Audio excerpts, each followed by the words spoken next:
सबसे पहले आप तमाम देखने और सुनने वालों को अस्सलाम वालेकुम। उम्मीद करता हूं कि आप तमाम लोग खैर खैरियत से होंगे। आज एक बार फिर से आपसे रिक्वेस्ट है कि इस वीडियो को आखिरी सेकंड तक देखिएगा, क्योंकि आज इस वीडियो के अंदर आप लोगों को पता चलेगा, आप लोगों की आंखें खुलेंगी कि जिन लोगों को आपने अपने दीन का मुहाफिज समझा हुआ है, जिन लोगों के लिए आप अपनी पलकें बिछाते हैं, अपने घरों के दरवाजे खोलते हैं कि फलां मुफ्ती है, फलां आलिम है, हमारे दीन का मुहाफिज है, हमें हर मसले का हल इस बंदे से मिलेगा, ये हमारे दीन की हिफाजत करेगा, आप अलैहिस्सलाम की सुन्नत की हिफाजत करेगा। दर हकीकत वो किस तरह से हमारे नबी पाक सल्लल्लाहु अलैहि वसल्लम की सुन्नत का मजाक उड़ा रहे हैं, किस तरह से दीन के साथ खिलवाड़ कर रहे हैं, किस तरह से हमारी जज्बातों के साथ खिलवाड़ कर रहे हैं, इस तरह से दीन इस्लाम का मजाक उड़ा रहे हैं। आज आपको तमाम चीजें क्लियर हो जाएंगी, तो बिना वक्त को जाया किए इस वीडियो का प्रॉपर स्टार्ट करते हैं। ओए दाड़ियो मैनू कुर्सी तो तले न लावी। हाँ पैसे देना जरूरी होते, चुम्मी जरूरी नहीं होती। बोलो तो सही चखड़ी हो कि जाके क्यों हजूर नाराज नहीं होया मेरा वीरा? हाँ ओ नो मुड़ हट क्या महीना बोलता सही। तवज्जो मेरी तरफ। जनाब फेसबुक पे चल रहा है कि मौलवियों ने फतवा दिया जिहाद का, तो सबसे पहले मौलवी जाएं, असी क्यों जाइए? तो मैं कहा अपने निकाह वाले दिन भी आख्या करके मौलविया निकाह पढ़ाया, तो सब तो पहले मौलवी जान, असी क्यों जाइए? हुण चुप हो गए नहीं सारे भी, आ की बने आ जनाब। देखे ना गल बंदा करे एक बार, अगले दे धुएं निकल जान। बोलो हालांकि मैंने ये नहीं कहा कहां जाना है, मैं सिर्फ इशारा ही दिता है, ते समझ तुसी सारे ही गए हो। बड़े टेक्निकल बंदे बड़े हो।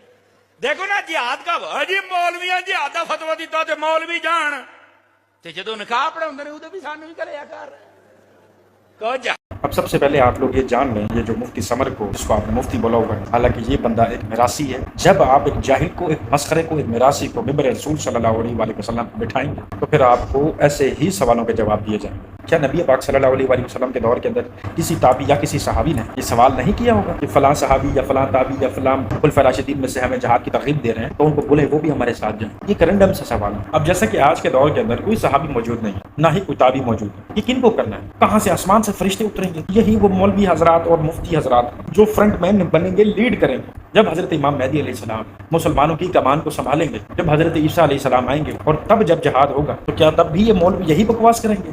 तब भी क्या ये मिंबर रसूल सल्लल्लाहु अलैहि वसल्लम पे बैठ के बस फतवे जारी करेंगे? भाई आज के दौर में मौलवी हजरात बिस्मिल्लाह पढ़ेंगे तो आम आवाम जाके जिहाद करेगी, उनमें जज्बा पैदा होगा। खुलफाए राशिदीन हर जंग में, अहले बैत हर जंग में मौजूद होते थे। क्यों? फ्रंट मैन ही इसी वजह से करते थे ताकि बाकी लोग हिम्मत ना हारें कि वक्त के नबी, वक्त के इमाम जो है वो जंग में खड़े हैं, तो हम किस खेत की मूली हैं। उस रस्म को अदा करते तो मौत आती है। अगर किसी ने सवाल पूछ लिया तो उसको ये जवाब दोगे? तुम्हें पता है कि नबी पाक सल्लल्लाहु अलैहि वसल्लम और हजरत खदीजा रज़ियल्लाहु ताला अन्हा का निकाह किसने पढ़वाया था? निकाह कितनी मौतबर चीज है, आप यहाँ से अंदाजा लगे। नबी पाक सल्लल्लाहु अलैहि वसल्लम की सुन्ना है। हजरत बीबी फातिमा तो सलामुल्लाहि अलैहा, मौला अली का निकाह किसने पढ़ाया था? नबी पाक सल्लल्लाहु अलैहि वसल्लम। तो ये उस रस्म को, उस सुन्नत को हम अदा करते हैं, और आगे से आप ये जवाब दे रहे हो आवाम को मिंबर रसूल पे बैठ के। ओए डूब मरो, डूब मरो, गैरत करो थोड़ी। इस बंदे ने कहा और क्या बात की है, थोड़ा और करना इस बात पे कि जो निकाह के बाद तुम्हारी महरम बन चुकी है, तुम्हारी जिम्मेदारी है, तुम्हारी इज्जत है, बिल्कुल उसी तरह से तुमने सुन्नत को अदा किया जिस तरह पर सलाम ने किया।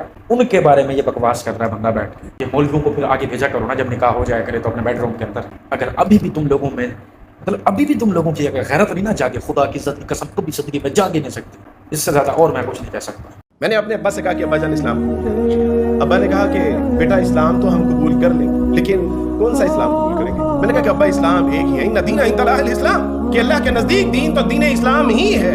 अब्बा ने कहा कि बेटा ये अगर दीन इस्लाम ही है और तुम एक ही दीन को मानने वाले हो, क्यों लिखा होता है कि ये मस्जिद अहले हदीस है? क्यों लिखा होता है कि ये मस्जिद बरेलवियों की है? क्यों लिखा होता है कि ये अहले तशय्युओं की मस्जिद है? क्यों लिखा होता है कि ये हनफियों की मस्जिद है? कहा कि पुत्र जा पहले अपने मुसलमानों को जाके मुसलमान कर, ओए हमें बाद में मुसलमान कर लेंगे। और मेरे अब्बा 2021 दावे वफात कर देंगे। और आज रात को जब कोई उम्मत मुस्लिमा के लिए हाथ उठा के दुआ करता हूँ तो अपने अब्बा के लिए दुआ करता हूँ। क्यों?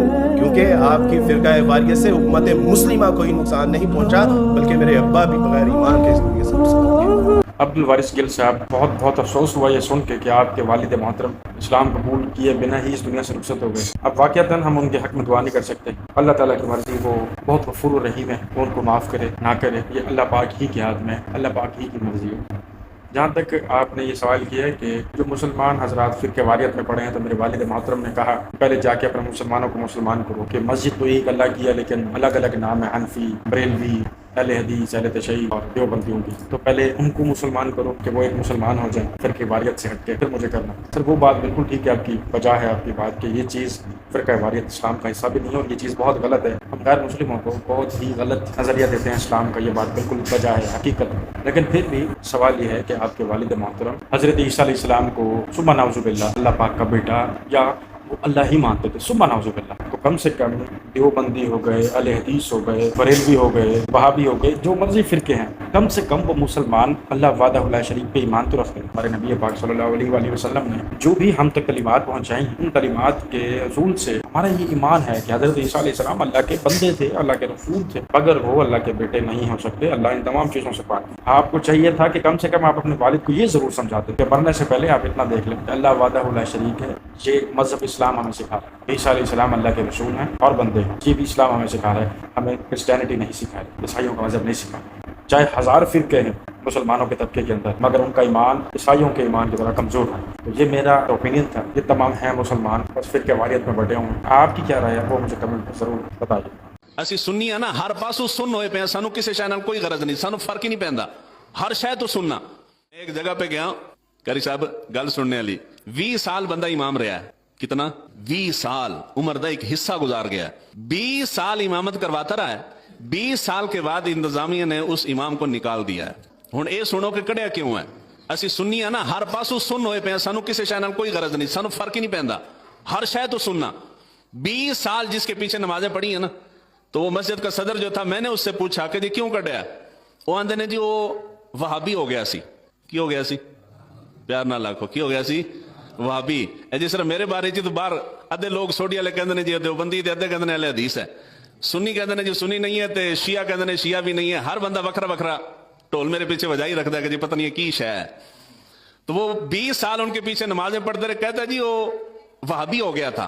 میں بڑا حیران ہوا، 20 سال تم نے پیچھے نمازیں پڑھی، 20 سال تمہیں پتہ نہیں چلا، 20 سال کے بعد جا کے پتہ چلا وہابی ہو گیا۔ میں نے کہا جی آپ کو کیسے پتہ چلا کہ وہابی ہو گیا؟ یہ کیسے جج کیا ہے، کس طرح تمہیں پتہ چلا کہ وہابی ہے؟ کہتا ہے جی وہ ہر بات حدیث سے بیان کرتا تھا، کہتا تھا کہ جو بات حدیث میں نہیں ہے میں نہیں مانتا۔ میں کہتا مطلب ہے کہ پھر واقعی وہابی ہو گیا سی، کیونکہ اسی سنی ہے نا، ساڈا کم کیا ہے حدیث دے نال، ساڈا دین حدیث ہی چوں کون نہیں نکلیا، ساڈے تے ایویں سنی سنائیاں گلاں نے، ہوائی گلاں جنہاں دا کوئی سر پیر نہیں ہے، سانو او سنائی رکھو تے ساڈیاں ویلاں تے ساڈیاں آنیاں جانیاں ویکھو۔ جس نے حدیث کی بات کی ہے اس سے بڑا وہابی ہے ہی کوئی نہیں۔ اس کا مطلب یہ ہے کہ قرآن اور حدیث وہابیوں کے لیے نازل ہوا ہے، سنیاں واسطے جیڑا نماز دی گل کرے وہ بھی وہابی ہے، کیونکہ سنیاں واسطے نماز تھوڑی نازل ہوئی۔ روزے سنی نہیں رکھیں گے، جس نے روزے کا کہا وہ بھی سنی نہیں ہے۔ سنیوں کے لیے اللہ تعالیٰ نے آسمان سے دربار نازل کیے ہیں، تسی اوتھے جا کے بہو تسی سنی ہو، باقی تہاڈا دین نال کوئی غرض جی۔ 20 سال ایک بندے کے پیچھے آپ نماز پڑھتے ہیں، 20 سال کے بعد آپ کو پتہ چلتا ہے بندہ ٹھیک نہیں ہے۔ تو جیڑا اتنا بد عقل شخص ہے، سب تو پہلے تو وہ انتظامیہ نو کر دینا چاہیے کہ تھانوں 20 سال تک سمجھ نہیں آئی بندے دی، 20 سال بعد جا کے سمجھ آئی۔ ان مفتی صاحب کا میں بہت بڑا فین ہوں، ایسے مفتیوں کی میں دل سے عزت کرتا ہوں جو حق بات بتانے میں کسی بھی قسم کی آر یا خوف کو محسوس نہیں کرتے۔ جب آپ نے کبھی توحید بیان کرنی ہو، جب بھی آپ نے اللہ واحد کی تعریف کرنی ہو، تو یاد رکھنا سر پہ کفن پہن لینا اور اپنے گھر والوں کو بتا دینا کہ واپسی کا کوئی راستہ نہیں ہے، آ گیا تو نصیب یا غازی، نہ آیا تو شہید اور موت۔ یہ ہے توحید ایک ننگی تلوار کی طرف۔ اب یہ بندہ پکا سنی بھی ہے، یہ مولوی مفتی صاحب، اور یہ پکے بریلوی بھی، لیکن انہوں نے حق بات بتائی کہ ہمارے ہاں پہ زیادہ تر جو کتابیں پڑھائی جاتی ہے اور پڑھی جاتی ہے وہ کشف المعجوب ہو گئی، ہشت بہشت ہو گئی، اور بھی کافی کہانیوں کی کتاب ہے جن کے اندر پیر فقیری کیسے کی جاتی ہے، کسی کو مرید کیسے بنایا جاتا ہے، ولی کیسے بنا جاتا ہے، کسی ولی کو خوش کیسے کیا جاتا ہے، ایسی ایسی کہانیاں لکھی ہوئی کہ آپ پڑھ کے سر پکڑ لیں۔ جب آپ ایسی چیزوں میں الجھے رہو گے نسل در نسل، آپ کے سامنے آ کے کوئی آپ کو یہ حدیث سنا دے کہ اللہ کے نبی کا یہ حکم ہے کہ قبروں پر عمارت بنانا، لکھائیاں کرنا، چونے لگانا، عیدگاہ بنانا، سجدہ کرنا، عبادت گاہ بنانا، وجہ بن کے بیٹھنا سب گناہ ہے، تو آپ لوگ ان مزاروں کو چھوڑو، مسجدوں کی طرف آؤ، جہاد کرو اللہ کی راہ میں، یہ توحید کے خلاف ہیں، آپ علیہ السلام کی تعلیمات کے خلاف ہیں۔ میں ثبوت کے ساتھ بات کر رہا ہوں، وہاں کے لوگ کیا کہیں گے سننے کے بعد؟ وہ یہ وہابی ہے، اس کو نکالو، یہ گستاخ ہے، اس کو نکالو باہر، یہ ہمارے نبی کے دین کو خراب کر رہا ہے، یہ نبی کی شان میں گستاخی کر رہا ہے، یہ صحابہ کی شان میں گستاخی کر رہا ہے، آپ اس کو باہر نکالو۔ کیوں؟ کیونکہ مجاوروں کو پتہ چل جاتا ہے کہ یہ جو بتا رہا ہے در حقیقت بات یہی ہے، لیکن اگر ان بھولے بھٹکے لوگوں کو پتہ چل گیا کہ بات وہی ہے جو وہ بتا رہا ہے، اور ہم اتنی صدیوں سے ایسے ہی ان کے ساتھ گیمیں ڈالی پڑے، پھر دکانیں بند،